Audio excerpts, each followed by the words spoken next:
Welcome into the DNVR Avalanche podcast. It is a Wednesday, an off day for the Avalanche, as they probably have a couple of those, more than a couple in their future, given that they're moving on to round 2 and their potential opponent series is tied 2-2. So we figured we'd take a little bit of time, dig a little bit deeper into the Avs win over the Jets, have some conversations about Jared Bednar, have some conversations about what the Avs did well, what the Avs didn't do well, what they can improve. Things like that going into this. What are we figuring? 5-6 day break at least. Oh yeah, and if that series goes 7, it could be more than that. So, and it's great. Let's start there, Eric. I know you've talked about this before, but rest is objectively better than rust. It is, because you always want one of them to be, especially early, like a short series. You did it, your skid last night, gentlemen sweep. It was perfect. You had the opportunity to do it. You finished it. It's when you have opportunities. Yeah. And it's when you have opportunities to do it and you don't do it. That's when shit happens. It just does. Boston last year. Boston maybe this year. But not only on wins and losses, but on injuries and, fatigue. And again, if you're every round in the 7-game series, then it is what it is. That's where you're in it, right? You're in one. Mm-hmm. But when you have a chance to take a little bit of a break and a mental reset and go play a little bit of golf. It's a little windy out there today, but tomorrow go play golf. It does make up. They can hit the golf simulator. Yeah, I remember that for sure. But I remember Patty Waugh, and Ray and those guys, always went to play golf because you just cleared their minds. Get outside, get some fresh air. A little different than tying your skates up and doing stuff and being at the rink. Just different. Going to work, different environment. It's like anybody else, right? Yep. And it's so grueling in the playoffs. So when you have the opportunity to put the nail in the coffin like they did last night, awesome. Rangers did it. Panthers did it. Carolina did it. Colorado. Yeah. You know what I mean? So again, Boston didn't do it last year, and you're right. It came back to haunt them. A team wins that fifth game. Okay, now it's 3-2. We so frequently will just wave it away and be like, oh, well, they still got 2 more shots at it. Okay, but hockey's weird. The pressure's ultimately just on you. And then the other guys, they just lived it. Their backs are against the wall anyway. Yeah. So they're playing the same game. It's like, nah. And now if you lose that one, whoa, boy. Well, you better have the kidneys able to freaking handle it. Like 0-1 Avs. Yeah. 3-1 against LA.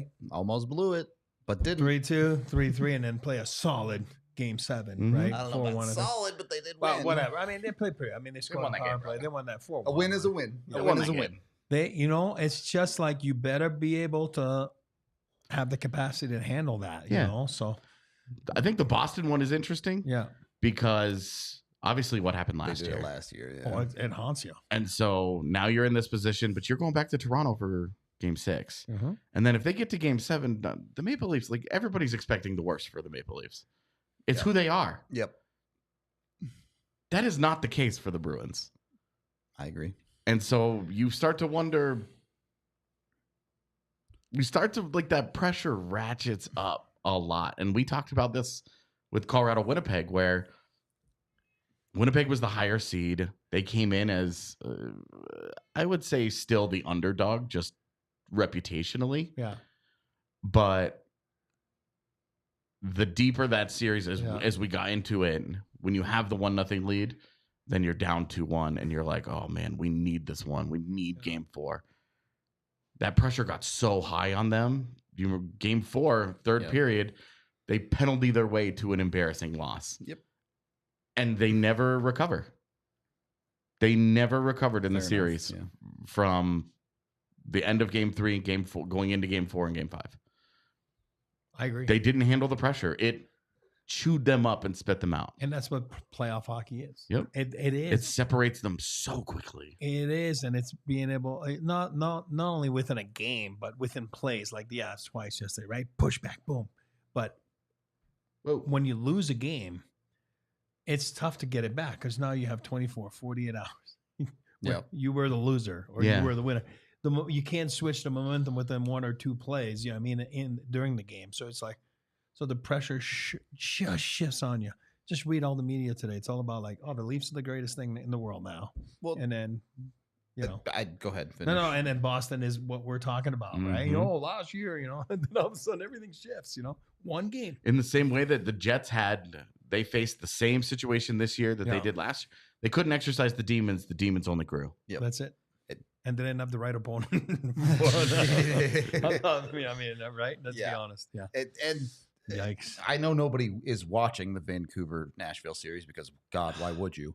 That feels like a cruel and unusual punishment. But for the psychopaths like me who have tuned into it, Vancouver up 3-1, blows a game. They don't have Thatcher Demko in net. And you also going back to Nashville. They should have closed they out. They should only have 2 wins in this series.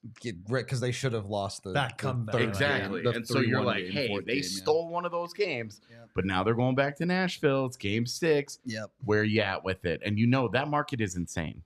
It's not Toronto or Montreal. But they get hype out there. It's still a crazy market where they ride the roller coaster hard. And where's Nashville been the last 3 months? Chilling. Playoff hockey. I mean, they're freaking. They were dead in the water. Yeah, right? And they've been playing with house money for the second half of the season. They're just having a good time. They're used to it right now. Where Vancouver, you know what I mean? Like the pressure's gonna starting to tight. Vancouver also had to spend all year being told by everybody, every asshole like me, you're not for real. Yeah. And then they get a hot Nashville team coming in. Yeah. Are going back into game 6 really going to give you another win in this series? That's one where you're like, you can see how tight the Canucks are. Yeah, buddy. It's tough. Just saying. Avs are the ones that closed it out in that. Thank God. Otherwise, we'd be talking about they'd be coming back to Denver. And we'd be this like, would be a really different pod. Well, it would be like that sucked last night, but they're coming back to Denver. This is the best home team in the NHL. You win the first.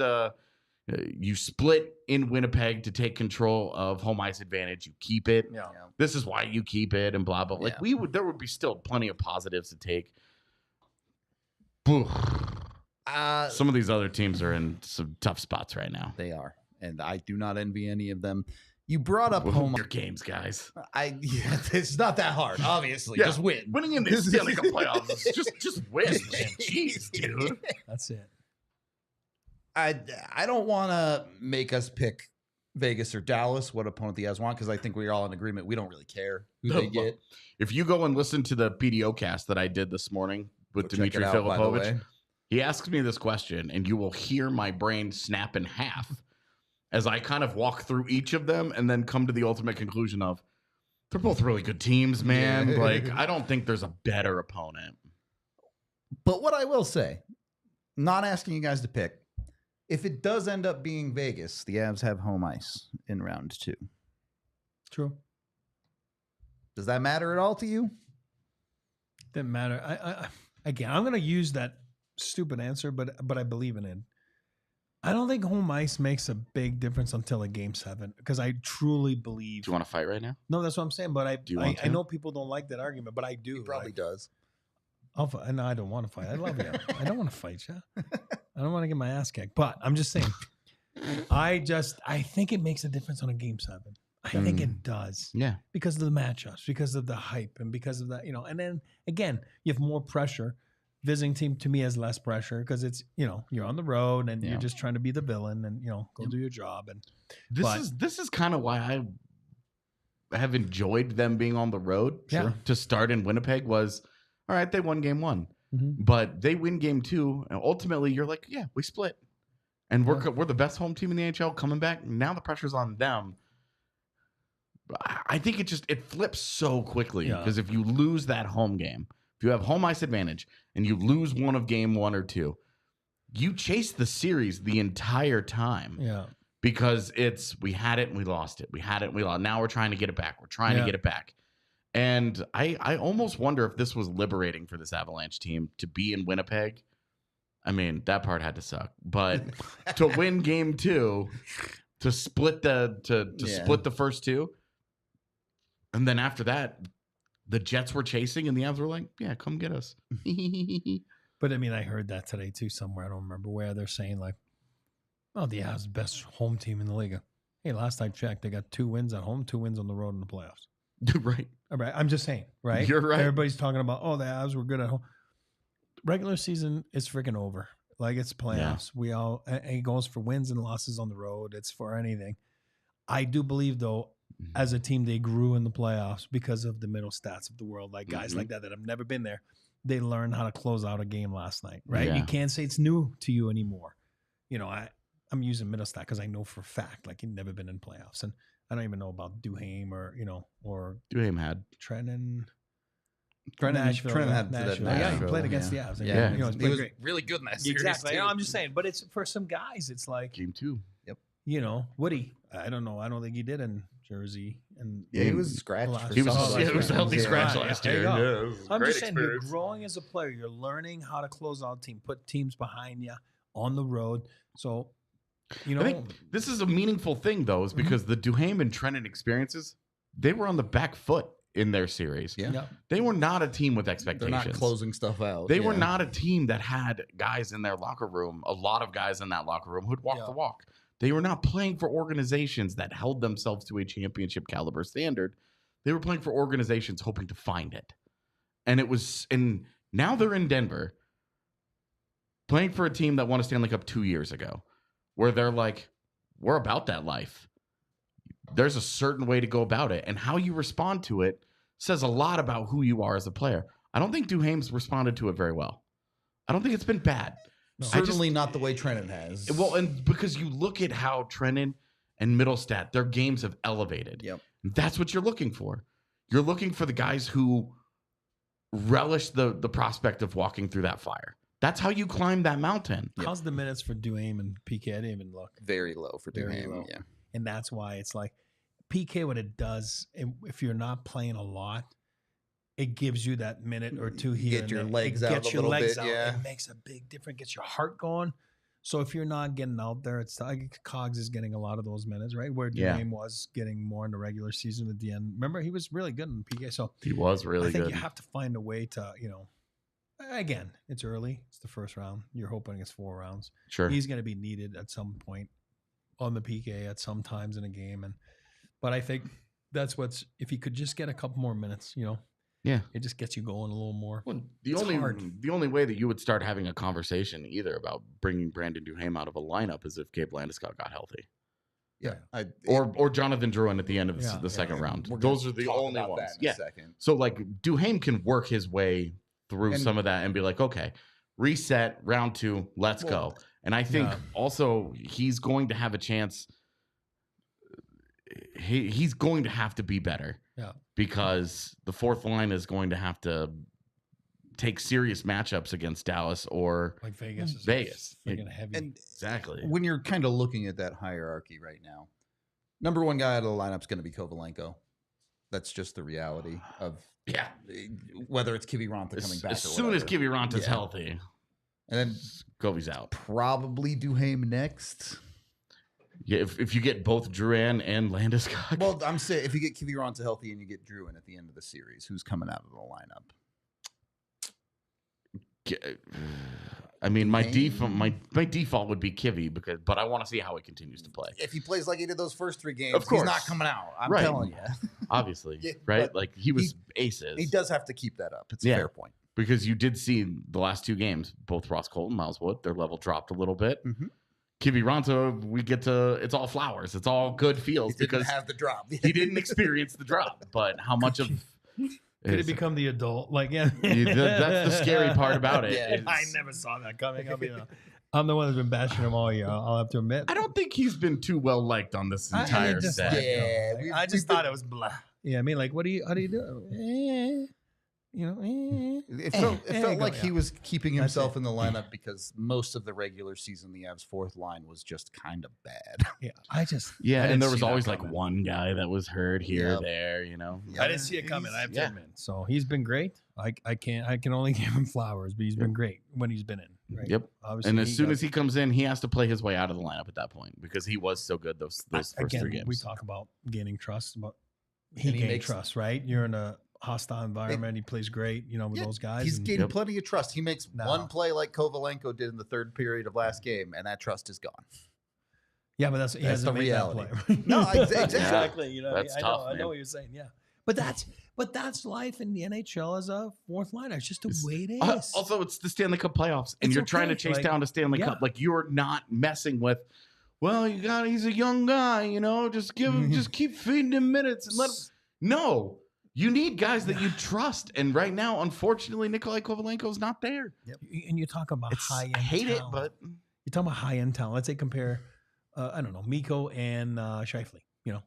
One can do it. The other one sounds like it doesn't. You can't do it, right? I'm just saying. But it's the same thing for a fourth liner. You know what I mean? There's guys that can do it, and there's guys that can't. Yes, it's a smaller slice of the pie. You know what I mean? It's really, but if it doesn't work, that pie is shitty. You know what I mean? Like even though it's only a Delicious. little piece of, I know. And to be fair to Kovalenko, you're throwing him into a playoff game without a recipe and saying, "Go bake a pie." I buddy." agree. Like, the other, agree. them closing out last night means that Kovalenko's going to get a week of practice, Yeah. or he's going to get 3 or 4 practices. Systems work. It will. all that. It will help him so much to just not because you could see last night He was lost. he just was. lost. I mean, Yeah. he's Thinking. running You can't into think. guys, and he's just taking You're up You space. can't Yeah, think in the league. It's too fast. You can't think. it's going to help him. Yeah. So if he is in game 1 of the next series, I like him. I still like him. there's no way any of us are drawing any kind of conclusion about what kind of NHL career he will have because of this situation. It was very unfortunate. The Avs were excited. He was supposed to play the last 10, 12 games of the season, however many it was going to be. Yep. That knee injury in the final 2 minutes of his last KHL game really sent this sideways. Yep. But Kiviranta stepping up, that's what you need. You need guys that can meet the moment they're in. And when you look at last night's game, there was a team that understood that moment, and there was a team that could not handle it. And I just want to touch on because we were talking. Joey's asking there about how long is too long in the playoffs, but I wanted to talk about that earlier. I totally forgot. Yeah. When I'm saying like rest is important over, what did you say? Rest over you said Rust. Rust. Yeah. Man. I have to agree. Sometimes after a certain amount of period of time, like a week, it's like, okay, I mean, like you want to get back in it. Yeah. And I know Bednar, not me, Bednar always talks about, i.e., game 82 of the season, played everyone because guys don't like to be inactive for so long. Sure wish Drouin had sat. Yeah. No now kidding. you're looking back like, God damn it. course, But yeah. no, I'm not Hindsight, blaming anything. I'm just saying, obviously. but answering the question is, Yeah. as a group, if they get a week off, here's what I would say. I would expect, but I'll take it because the Avs play those top end guys a lot of minutes and they're so valuable. So the rest is very important. It will benefit down the stretch in that round. But I would expect the first 10 minutes of that first game to be some rust. And that's where goaltending becomes huge. You know what I mean? Because you need your goaltender to make saves there. Forget about, I'm not talking about Georgia. I'm talking about any team. Mm. So you're going to be rusty as just life, right? I always tell you guys back to back, you want to be the guy on the back to back. Like you want to be the team that played the night before. Because if it goes your way early in the game, you're so much more into it than those guys that had 3-4 days off. It makes a big difference. Then you take a lead. Now, if you fall behind and you're down by 2 or 3, you're toasted because you're going to get like your legs are going to be go. gone, right? Yep. You Legs sweep the remember wolf, but a couple years ago, Vegas comes into Colorado, game 1 of that series. Vegas had played a game They 7 get 2 days absolutely before. bopped in game 1. The Avs were just chilling, and the Avs won that game like 7-1, Yeah. 7-0. Like they blew their doors off, and everybody was like, "Oh, this series is gonna be a walk. Yeah. Oh my God, are they gonna sweep the first 2 rounds?" No, that's why I think the first 10 minutes you're going to see some rust, execution not there. Like it's just always like that, right? Because it's like, Yeah. and then once you're in it, you get hit, take a hit, then you're back, and then you're like, okay, like I'm in. You do like look at the game 1 against Winnipeg; they had all those days off. Yeah, there you go. Yep. It we can look at the numbers all day and be like, hey, they weren't actually that bad. But you do look at the mistakes they did make were big. Yep, sure.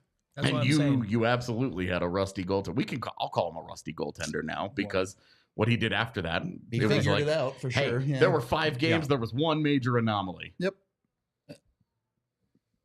So you can't look at the game 1 and say that's the real Georgiev. Well, when you're looking at any bright future, make sure you do it with your Shady Rays on.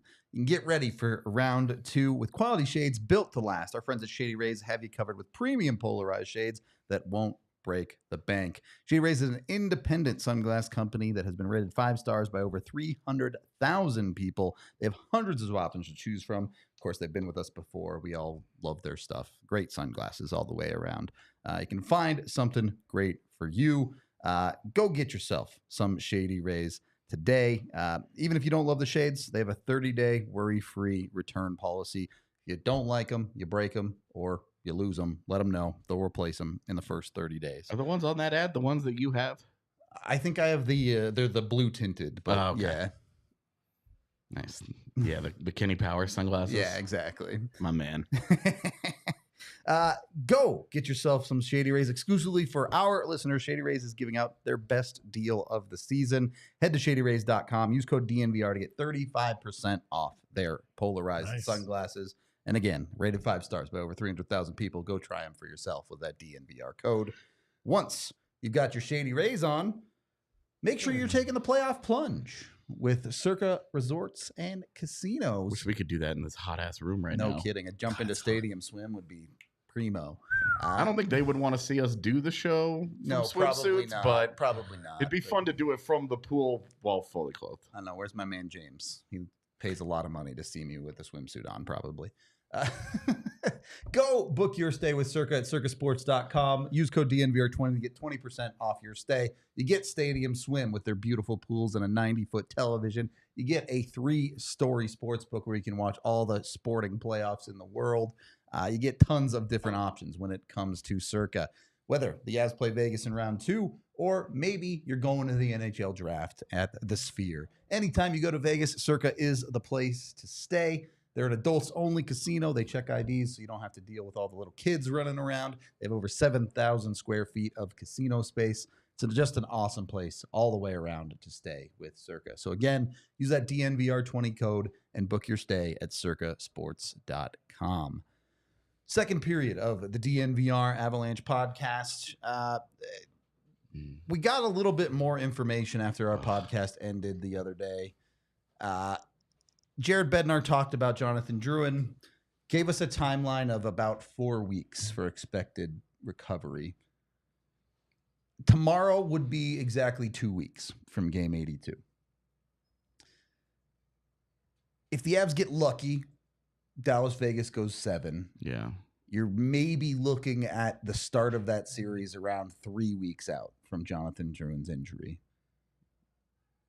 Just shy of it, yeah. Yeah, the day before or whatever. But. So you're realistically talking about if game 6. Yeah, game 6 is probably.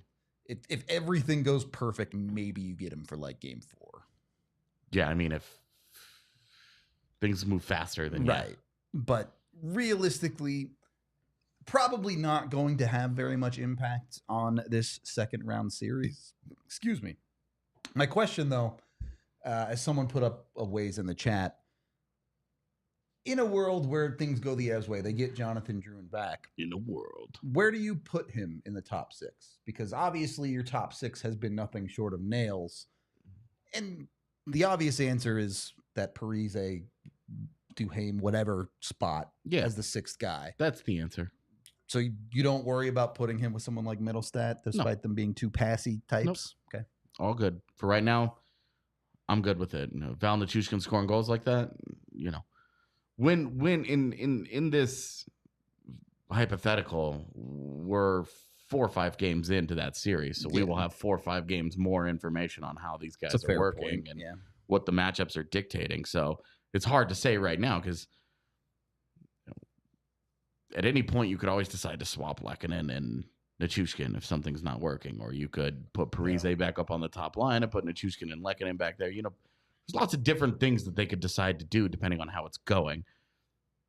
They didn't have to do shit this series. Yeah.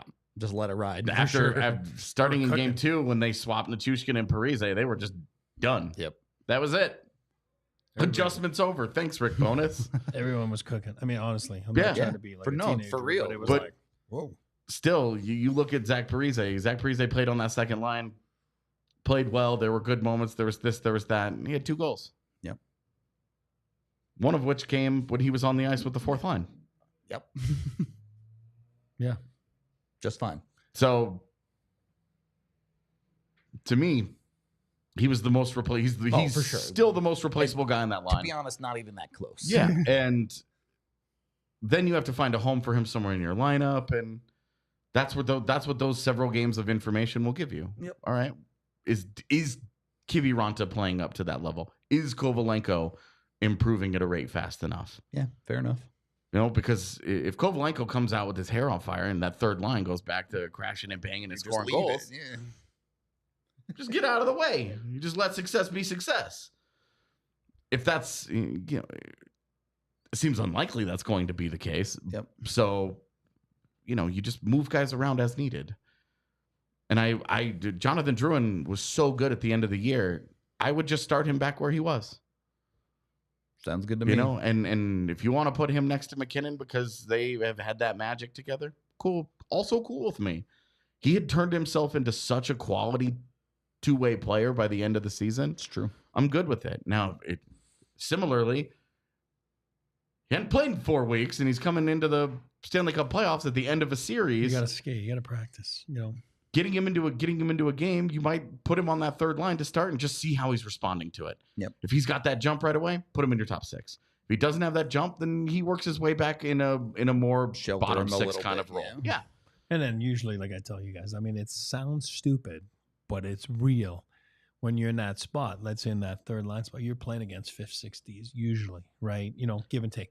It makes a big freaking difference. You know what I mean? You're not getting a top pair. You're not, you know. So you give you the chance to just kind of feel the puck more and have a little bit more room, or, you know. There's a big difference between a top pair and a third pair in the NHL. I don't care what team it is. There's a big difference. Look at Colorado. The difference huge between Devon Taves and Cale Makar and Jack Johnson and Sean Walker. It is huge. If you're a guy trying to work your way back into injury, which pairing do you want to see on the I ice? don't know.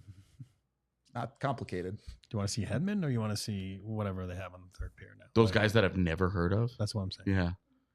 Big difference. I was shocked at how many defensemen There were Tampa Bay rolled out where I was like, random dudes down there. I'm like, you made this guy up. Yeah. Don't tell me this is a NHL guy. be a player guy. Seriously, this is the be a pro career mode. Like, that's all this is. We're in that be a pros first season here. This is ridiculous. And he's going to need to get some practice in, right? You know, Yeah. It sounds like he has a skate because it's a skate. I mean, it's a Yeah, leg. it's a cut on It's his a cut on skate, his and leg. he can't put the gear on because he might infection infect it. risk. That's my Yeah. point. So you can't skate. Can't So- do anything. He's just Great when wandering you have a around bad hanging out with shoulder, a bad Landy. wrist, you can skate. You can, you know what I mean? Yeah. When you can't skate, it's tough. You know what I mean? Honestly, we didn't talk about it a lot because none of these guys were ever going to be available for the series. We knew that walking into it. But boy, did it still feel interesting thinking about they just blew the doors off Winnipeg 4-1. And in the press box is Logan O'Connor, Jonathan Drouin, and Gabe Landeskog, where you're just like, well, we won't get to see it because we know LOC is done for sure for the season. And But then oh Gabe my was- God, if you could have just, why? I just want to see what this team could have looked like. It could have been so good. Yeah. Blah. Yep, could have been, but they're still pretty good as is. Oh, yeah. The forward core, pretty straightforward. I don't think you're asking for a lot of tweaks in that besides guys getting healthy. The defense, you're not asking for anyone to come into the lineup. I think that's pretty clear. I mean, Sam Malinsky's hanging around. Sure, but we're living in reality. You're not putting Sam Malinsky in for Jack Johnson. No. Fine. However, is there anything the Avs can do to clean up their defensive game? Josh Manson rode a roller coaster that entire series. Cale Makar, really not very good defensively. The funny thing about Josh Manson, you go and you start digging into this. He finishes with 5 points. Yeah. Now, obviously, one of those is an empty net goal with 2 seconds left in the series. It did not matter. Yeah. But Josh Manson did a prolific amount of creating scoring chances on offense. Yep. And the eyes will tell you there were problems on defense. There were. Mm-hmm. Possession-wise, he was great, though. Per usual, Josh Manson prone to the big mistake, not a litany of mistakes. Yep. I like to call this Jake Gardner syndrome. That's fair. But poor Jake Gardner's just outliving his life. Getting sideswiped by me on a podcast. Oh, Don't turn over series losing pucks. Yeah. What a reputation. But Josh Manson, I walked out of that series thinking he's their third best defenseman right now. Right now, in this moment. Yeah, that's fair. Because I think Devon Taves got way better as the series went on. I think the same is true of Sean Walker. Not to the level of Taves, but he built into that series. Yeah, I really liked his game a lot. There were a lot of little things that I think he contributes. But it's also clear that the coaching staff just doesn't trust him. Yeah. 16... Pretty hard lockdown. 16 to 18 minutes is kind of where he's at right now. He's got to stop taking penalties. That's true. He's got to stop taking penalties. It's been an issue for him since he got here. But and with Gerard, we just have the extremes. His first game was pretty small phenomenal sample size for that guy right His now. third game was bad. And then in between, he was fine. Yep. And so you're like, okay, well, you've got 3 games. You've got 3 very different results. But with Josh Manson, I thought Josh Manson was really, really, really good. Yeah. For most of the series, it was just, oh my God, the mistakes that he made were bad. Heinously bad, yeah. The mistakes were real bad. Yep. And hey, playoff series can turn on those kinds of mistakes. So the fact that the Avs had as much of a gap between themselves and the Jets in the series meant that you get away with some of that exactly stuff, they weren't backbreaking, but you know what you're getting. But I really was impressed a lot more. Funny enough, the offense from Josh Manson in that series, it was good. I mean, that goal he scored was sick. Well, the hands that he displayed was unreal. A breakaway goal coming out of the box. Yeah, well, you're like, come on, you have a D, Josh Manson, Girl, of all people coming out of the box. Like, come on, really? Yeah. Why? You're like pounding your fist, like, God, bad luck. And then he puts that move. You're like, what? What was that? You're like, all right, man. Thanks. Maybe you should go in a shootout next year. You know? Yeah, right. Be your 6th or 7th shooter. Is the real listener Josh Manson needs to take more penalties? Spring himself in the box more. Exactly. No, I just defensively, I think you're fine. I'm just not. I don't have anything to say about Jack Johnson. It is what it is. Right. Exactly. Not that I thought he was bad in that series. No, it's just that he has his limitations as a player. That's every single time a guy with any kind of speed at all was on the ice with him, he's losing the race. Every You're time. watching Jack Johnson. Just you can see above his head the thought bubble go from ... to exclamation point to expletives. Yep. Because he's just in trouble. Yep. It happened so fast for him, and he's fine. Like he was fine. This is not me saying they need to replace him in the lineup. That's my personal preference. But his play was fine. Yeah. It was fine.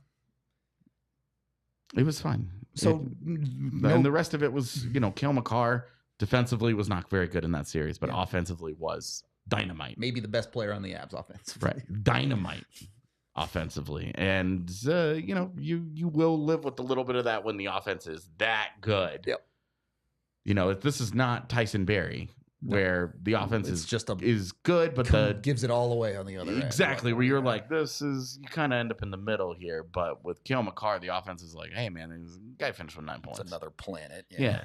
Finished with 9 points. Come on. Come on. Okay. Fair enough. So no, you wouldn't mess with it at all any more than Jared Bednar does on any given night when he mixes his pairings. All good. No, there isn't really much to do there. Now, if there's an injury, Caleb Jones or Sam Malinsky? It's Caleb Jones, and then I think it's probably Brad Hunt. Yeah. Depending on who the injury is to. Brad Hunt's just going to be trusted. Let's be honest. He's the veteran guy. He's comfortable stepping in after not playing for a long period of time. That's been his whole NHL career. He's just going to be in that spot over Sam Malinsky, but depends who. You know, Yeah. we'll see. And here's Knock on wood. here's my one concern there. The little bit we did see of Caleb Jones and Jack Johnson together I didn't like it. was not good in this series. oh yeah, you don't want to play them together. Yeah, exactly. yeah, And that's where maybe it isn't Caleb Jones as the 7. Maybe it's Brad Hunt or whoever else down the lineup. I think it almost certainly is Brad Hunt, but maybe there's a world where it's Sam Malinsky or something. Maybe. He at least had 40 games this year, so he would be aware of the systems. Yep. from what I saw, he was pretty solid with the Eagles in their 3 games. Helped force the third game with a late goal. Or I guess it was a third game OT that they lost, but yeah, he had the game tying goal. Yeah. I don't know. I don't think that it matters all that much when you're talking about actual personnel deployment. The Avs have their list of guys and are going to do what they're going to do. Yeah. What I am curious about, and I want to go to Eric to this because you've been the guy who's worked in the front office. Dallas Vegas is sitting at 2-2. How much specific prep are the Avs actually doing right now when they don't know their opponent yet? We were talking last night. I think you went downstairs, AJ, and I were talking so Brett and those guys, once let's say go 7 and you don't know, it might just be 24 hours. Then you're, you're on the road in Dallas, or you're at home against Vegas, or, so they'll start doing the work as a coaching staff. 100% they've started. Again, nowadays it's so much easier. You can just pull all the videos all online. Everything's for you. done. And, I can spend if I can stay up till 4 o'clock in the morning playing video with the opposing teams. Exactly. So those guys got those guys, and Prater's in charge of the PK and Ray's in charge of the PK. So they're working on their stuff. You're down. I mean, it's not 32 opponents; it's 2 opponents, and then they're watching those games closely tonight. Might get together as a coaching staff and do a little cookout, watch the game, and obviously that sounds fun. Well, yeah, 100%. That's what they're doing, and and then you just kind of do some prep work, not to the extent of everything, but you get everything ready when and maybe there's a lot of similarities between, again, I'm just talking out of my butt right now, but there's similarities between the 2 PPs, and so you're like, oh, we can work on the PK tomorrow because both PPs are the same. Again, I would have to look at this. I'm just throwing ideas. Yeah. So obviously they'll get some good practices in, get some good rest, and then, but those coaches will be working a lot of hours to get the team ready, and then to do all the prep work now until you can actually start narrow it down and to that one team, and then you have that day of preparation or 2, and get going. But you can touch as soon as they get an opponent, that there's a video package. It's that's obvious. That's ready to go. Roll. Yeah, well, Brett and those guys are gonna be definitely hard to get it ready. Yeah, it kind of stinks sometimes because you have to kind of prepare a little bit for 2 teams, but it's not the end of the world, and keeps them sharp and keeps them ready. So yeah. All right. On to that note, we are, of course, brought to you by the fantastic people who've been with us for quite a while now. Circle K and their Inner Circle rewards. You can use that QR code on screen to download the app today. Go in to Circle K, get the Inner Circle rewards. That includes 25 cents off a gallon on your first 5 fill-ups. You can also get a bunch of amazing game day snack deals, including up to 5 free Polar Pops. So go get with Circle K today. Make sure you get those Inner Circle rewards. You can also go to circlek.com/inner circle to get in with Circle K and all of the amazing snack deals that they have on any given day. It's not even game day necessarily, right? You can do it whenever you want. Use that QR code, get your Inner Circle rewards today, and then make sure you're heading on over to Game Time. At absolute minimum, the Avs will get 2 home games in round 2. Get those tickets through Game Time right now. When you sign up with code DNVR, you get $20 off your first purchase. Game Time has a bunch of amazing ways to save money on tickets. You can go get with them on the section selector. It saves you 18% on average. You can get last-minute ticket deals, and you can even get tickets to things like concerts and theaters. So go check it out with Game Time. They guarantee you'll get the best price, and if you find tickets cheaper somewhere else, they'll reimburse you 110% of the ticket price. Take the guesswork out of buying NHL tickets with Game Time. Download the Game Time app, create an account, and use the code DNVR for $20 off your first purchase. Terms apply. Again, create that new account and use code DNVR for $20 off. All right. Third period of the DNVR Avalanche podcast. We've talked about a little bit of expectations for Colorado in the third period or in the next series. Would love for the depth scoring to continue. Probably will not at the rate that it has. Yeah, I mean, 5 goals per game through 5 playoff games. Doesn't happen very often ever. Like, you're due for a regression there for sure. Especially the number of tip goals that they had. Yeah. Val had a couple. Mikko had one. Lecky had some. Yeah. You're talking about those are not sustainable. Not every game. Yeah. Those kind of just come and go. Yeah. I mean, do I expect that level? No. Is that possible? But I don't know. I mean, I didn't think they were going to possible. score freaking a gazillion goals in 5 games in round 1, so, but do I think they're good? Yes. Do I think that's sustainable? I don't know. Who knows? Right. I mean, I'd love to. Be awesome. Solves a lot of problems, that makes it fun. So let me ask you guys this. Yeah. Suplexing Connor Hellebuck out of relevancy after a Vezina caliber season is pretty fun to me. Look like a minor leaguer. I mean, yeah. I mean, did. Shout out Micah McCurdy from Hockey Viz. I don't know if you guys saw his tweets about the charts from the series, but he basically said, those series where a goalie just plays out of his mind and there's nothing a team can do? This was kind of the inverse of that, where it didn't matter what the Jets did. The Avs offense was just going to score 5 goals. Yeah. Because he was good at times. And he really was. Damn would open and it would just go, Mm-hmm. Yikes. Well, the team in front of him sucked. Oh, yeah. I mean, they did not play well. And Rick Bowness got out coached like crazy. Yeah. I just don't understand Rick Bowness. I would love to be a fly on the wall of his exit interview where it's like, tell us what happened. Tell us what you think happened in this series in which you made no meaningful adjustments until the 5th game. And then when you actually did, you reverted to them when the after chips were down, you gave up on them. Exactly. You bailed on them in the 3rd period of a game because you just didn't trust it, and they had given you your best process play to that point. He trusted the eye test. You want to talk about the eye test and the value of it at times? That's an NHL coach that trusted his eye test and got his shit rocked. Yep. It was bad. Not even just saying he needed to be an analytics nerd or anything about it, but just pay some attention, fella. Obviously see the team that's getting owned out there. Right. They mixed it up. They put some different combinations together, and they played really, really well through 40 minutes. Reverted back to previous games combinations, and the Avs sprinted away from them in the 3rd period. Yep. It was a joke. Yep.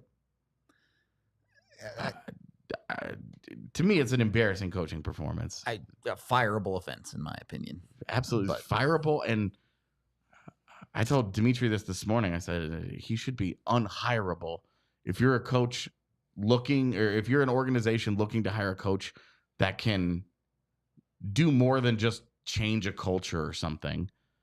Because he did do that in Winnipeg, which was valuable. They needed a little bit of stability after a really negative Paul Maurice exit. Yeah.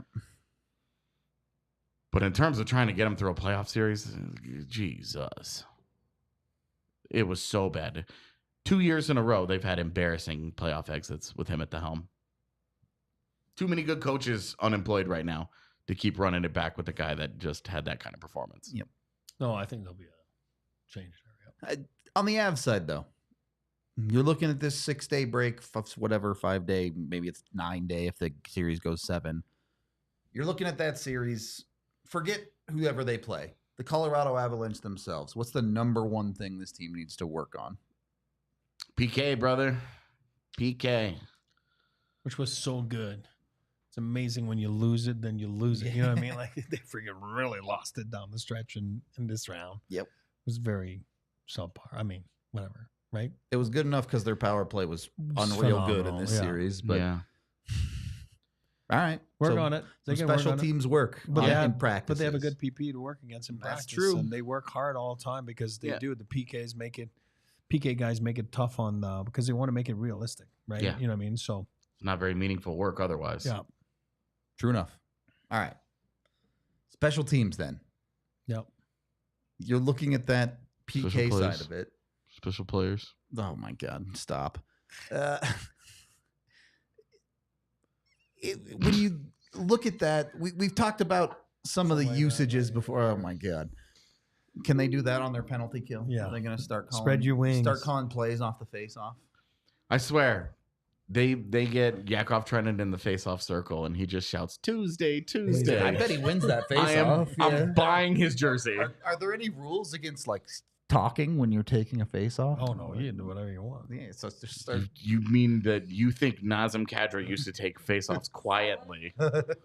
Well, he used to not take face-offs because he get kicked out every time. Why do you but- think he got kicked out? It wasn't that he was cheating the line, is he wouldn't shut up. I'm just saying, if someone skated up to the face-off dot, put his stick down, and just goes, check 50, I lose my mind. Talk about like 1-goal game late in the third period, defensive zone You face-off. need one. Talk about disarming your opponent, just pulling that out of the bag. Better than Brad Marchand licking a guy. Oh, like fuck. just you'd be like, what is happening right now? I mean, I got kids, but it's funny to see those bits on when people are going like, "Hey, what's up, brother?" And then guys are looking at the guy like, "What do you want from me?" The, like You know what I mean? 20% Like, of the team knows what's going on, and the other and 80 then are there's like, there's "What?" another like, and they're like, "Oh yeah, Tuesday, whatever." And then you got the odd guy, like you said, 2 out of 20 are looking at the guy like, "What?" I got kids, man, so I get that. I get it. It was what? Oh yeah, McKinnon showing personality on the ice other than just being never a chance. angry at everything. He's so funny. Omaha, that was funny, man. It was Manning, right? Yeah, Yeah, it was. Yeah. Manning. that was hilarious. Like everybody was calling Omaha. Now that's what their hockey. production company is called. Yeah. Yep. Looking at the Avs penalty kill, just is it purely systems work there, or would you consider any personnel changes? And honestly, this goes back to the regular season for me. Cogliano hasn't been any good on the penalty kill for a while now. Yeah. It's funny because he had that one desperation block and clear. Yeah, And it was entirely a result of his own mistake. failed Yeah, clear. right. Where it was like, yeah, but what about that play? You're like, it started with him. Yeah, I would consider some personnel changes, but they won't. So, what's the I don't- point? Yeah, well, who cares? Fair enough. I think it just comes and goes. You get hot. It's like a goal scorer. You're streaky. I truly believe in that. A lot of those goals were like shots from the outside, right? The point. Remember, like Like, you're bleeding perfectly into my next question. How do you Yeah. fix that? You watch multiple power play goals from Josh Morrissey go in from range. Is it move the guy in front that's screening, or is it cover the point better? Makes Little me bit real both. nervous about both Miro Heiskanen Yeah. and Shea Theodore. And Alex Pietrangelo just bombs away from out there. Oh, God. I think it's a little bit of both. You got to be more in the shooting lanes. You got to be more in tying up sticks up front, right? Mhm. I think on the flip side of things, the Avs did unbelievable against Hellebuck, right? Taking his eyes away. Yeah, they did. I mean, there was a stat out there Between like, shots in the Nichushkin blue and line. Lehkonen, Yeah, it it was was nuts. ridiculous, Like, it was yeah. ridiculous. So, I mean, on the PK, it's all about.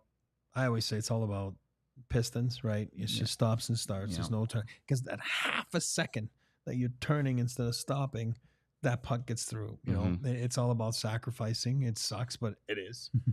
But most the area where times- Cogs is great. yeah, and most times, if you're in the right lane, guy won't shoot. Yeah. Because who wants to shoot in the paths of the, Yeah. we all get mad when they say, God, what are you doing? Right? You know what I mean? Got to get it past the first That's guy. what I'm yeah. saying. Especially in the McCarr's the postseason. best at it, Just ask Ryan Graves. I was going to say, it. Yeah. This is the Ryan So- Graves haunting memory. Maybe different in, or I don't know. Sometimes it's like being better in the neutral zone so they don't get to set up so easily in your own end and be better at faceoffs. Like Yeah. win the freaking draw. So you're freaking killing 30, 20 seconds, whatever it is. Makes a difference. We're talking about personnel changes. You're accidentally touching on a point that actually I've been keeping an eye on in this series. Try Casey Middlestat, please. I got no problem. Try Casey Middlestat on Smart the PK. player. Like he's a smart player. He's really good with the stick, and he's been winning defensive zone draws. Bednar's been using him more and more as the series has gone in, as that series went on, in defensive zone situations, and he was doing okay in those spots. Use him in those spots more. Put him on the PK. Yakov Trenin, Casey Middlestat. That gives you face-off guys instead of just conceding, just losing face-offs. Exactly. Instead of just conceding the face-off with the 30% chance that Andrew Cogliano might get lucky with it. You know, like put those guys out there that might actually help you. I want to try that. You didn't do this at the deadline for real. You didn't go and get a guy that this is our ace. Yeah. This is what he does. So you have to try and find solutions. They tried it earlier in the year with Ross Colton. Did not go very well. I want to see them try Middlestat at it. You gotta remember, like, LOC is kind of the leader of the PK guys, and PK guys take pride in their units. Like, they'll take pride in their meetings. Hockey's still different than football, right? Where, you know, they're in the classroom, and, you know, offensive guys are in one classroom, and, you know, hockey, like, they'll get together for a few minutes, but they take pride in it. They do, and they take pride in practice because they want to make sure that it's game-like situation for the power play and for yourself. But you get into a rhythm, you get into a, you know, like 20, 30 in a row, you know what I mean? You feel like right after the trade deadline. Remember, it was awesome. Like, you know, like, oh my God, the Avs are on a roll. You get on the roll. Confidence. Yes, it is. And then you need saves. That's, again, not Georgiev, anybody in the league, right? Yeah. So I'm sure the Jets would have loved some power play saves. You go back to the Avs, like Hellebucky struggled from the freaking shot from the outside, and then you got Cale Makar, the best in the world, and then you got the horse in front of you, the Natushkin. You know what I mean? Like, I mean, somewhere, somehow, like, you got to give the Avs credit. But, yeah, you just got to bear down. And for me, PK comes down to if you have a motor and you work harder than the freaking PP, then you got a chance. Well, and here's the thing for me with Middlestat on that opportunity. The reality we live in is the Avs PP1 is going to play a minute 50 of every power. Exactly. So you aren't worried about PP2. Right. So give him that special team time on the PK side. And like I said to you, it helps your game. Yep. I don't care if you're Casey or if you're Drouin, Brendan, you know, like those extra couple minutes. Yeah. It just freaking helps you. It just does. Brings your heart rate up. Middlestat had such a good series that I'm just like, give him a little more. Feed him ice, man. Yep. Give him more ice time and see how he responds. He embraced everything. So it's good. Right attitude, right results. Yeah. Huge role for them. I want to see them continue to challenge him. Yep. Yeah, I hard agree. Give that guy as much opportunity as you can until he tells you otherwise, basically. Yeah. Anyway. Oh, sick. What was that? Let's get to our super chats. Scared the shit out of me.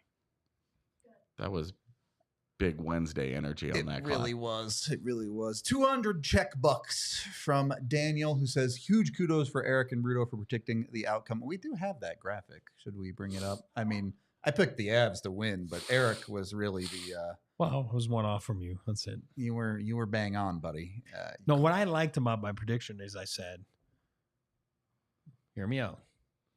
They're going to lose the first game. Yeah. They will have a different goaltender in. It was in a way. I forgot about that. In a way, it was a different goaltender. I thought Eustace was coming in. Eustace had the shits, whatever he had, but you know, Georgiev was a different goaltender. Yeah. So, and then I said they're going to win 4 straight, and that's where I take pride. I don't take pride in the number. I take pride in the fact that they won 4 in a row. You know what I mean? And it's in my prediction. You know, I really feel good about this team. I do. He got reverse Monstarred. Yeah. Just to finish up the super chat, I was definitely on Megan and AJ's skeptic train. Eric even hitting the exact 4-1 outcome. Also, Casey Middlestat has amazing on ice vision. Thank you very much for the super chat. I bought too much into the Jets stock, and I went against all the things that I normally like to pick, which is who has the best players in the series. Bang. And it's the Avs. They had been so bad, and I was the Avs vibes were down. And if it makes you feel better, all the other All-City beats were all picking Winnipeg as well. I bit way too hard on all my recency bias, which I usually work really hard to avoid. And, you know. And now the Avs are in round 2. Yeah. I'm getting most of the first round wrong, so. Good job, me. And then $5 from Melanie, who says, great series. Now time to prepare for the next. By the way, I ate illegal Pete's for the first time yesterday. It was delicious. Take care. It's so good. It is. It's great so stuff. good. But queso and everything. Yeah, Eric and I Queso's tried to eat all Christmas. of that queso from Christmas. the Christmas party. It Went was in on it. just gone. Yeah, it was like, oh, hey, I've got something in this bowl. There's queso going on top of it. It was so good, dude. All right. I think that just about covers whatever today was. Yeah, well, we still have 2 more days of this, Yeah, so exactly. it's like, well, Well, look, Thursday, we'll probably take a look at the Dallas-Vegas series a little bit for you. I know there won't be a decided opponent yet, but we can have a conversation about what some of those teams look like. Also, we can remove this rat from the... The cheeseburger stuff. Yeah, I don't know what's up in our Yeah. vents right now. Why is Brad Marchand here? You should be in Toronto. No wonder they lost Game 5. Tackled by that ref. God, that was so funny. That picture that Tiff He was showed me of mad. him looking up at the ref like, What? what did you just do? God, it was good.